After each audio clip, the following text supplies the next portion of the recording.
Profesor Dr. Awang Sariana, Anda pernah ya menyandang kerusi pertama ya, kerusi pengajar Melayu di Universiti di Beijing ya selama 3,5 tahun ya. Kongsi dengan kami ya, apa yang sudah Anda garap mengenai perkembangan dan pengembangan bahasa Melayu di China?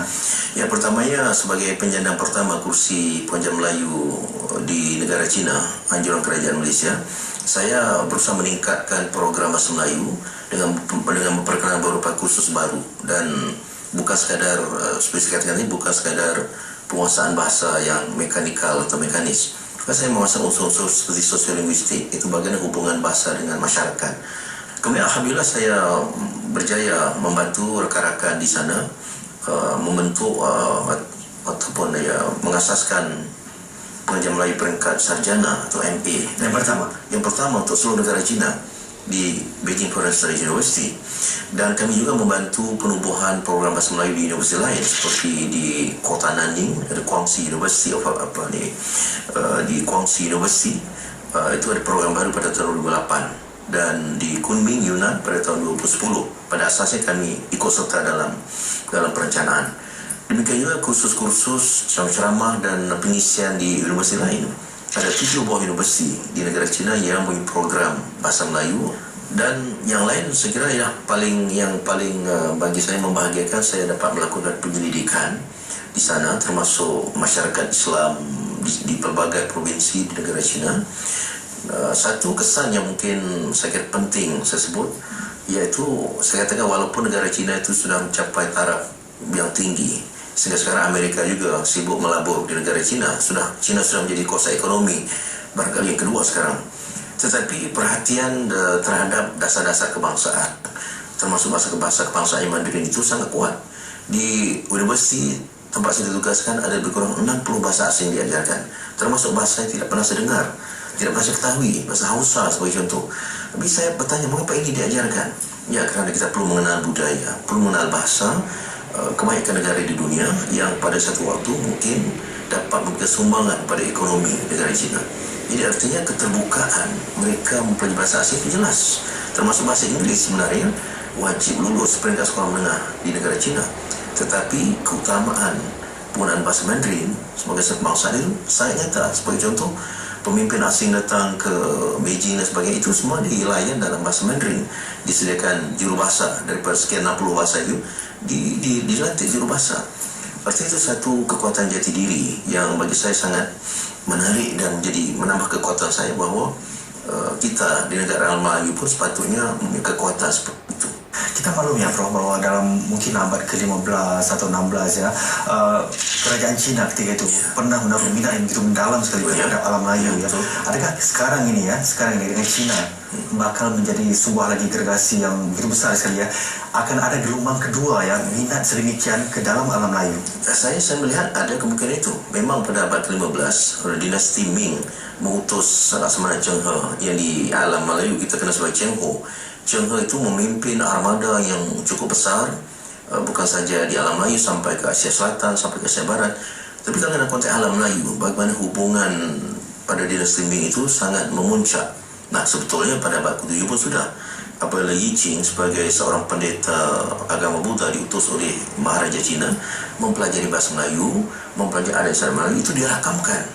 Artinya kecintaan dan minat terhadap tamadun termasuk bahasa Melayu sudah wujud sejak abad ke-7 lagi, dan itu menanjak dan memuncak pada abad ke-15 dalam hubungan kerajaan Melaka dengan dinasti Ming, pertukar utusan.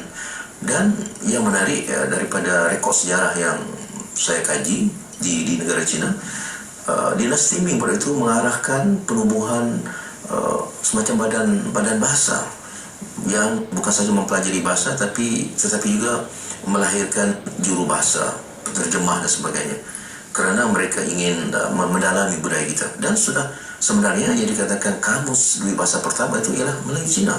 Segala perkataan yang mewakili 17 ranah, 17 bidang kehidupan, astronomi, adat istiadat, bangunan, flora fauna, itu 17 bidang disusun dalam satu bentuk kamus dua bahasa Cina, Melayu Cina. Itu sudah berlaku pada abad ke-15 lagi.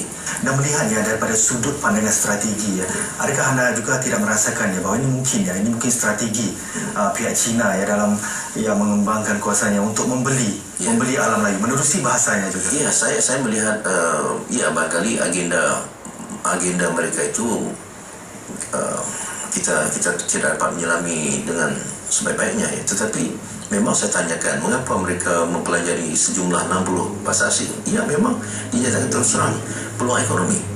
Jadi walaupun sekarang bahasa budaya tertentu itu yang dipelajari itu tidak menampak ke potensi ekonomi, tapi katanya mana tahu satu waktu kalau ada potensi ekonomi, kami telah menguasai budayanya, kami telah menguasai sejarahnya, kami telah menguasai bahasanya, dan itu menjadi alat atau laluan yang sangat penting untuk Cina mendominasi ekonomi. Dan saya kira itu strategi yang menjadi hak mereka. Oleh sebab itu kita alam Melayu patut belajar daripada strategi itu, menguasai bahasa asing bukan untuk bermegah-megah, menguasai bahasa asing untuk tujuan praktis, tujuan menguasai ekonomi, tujuan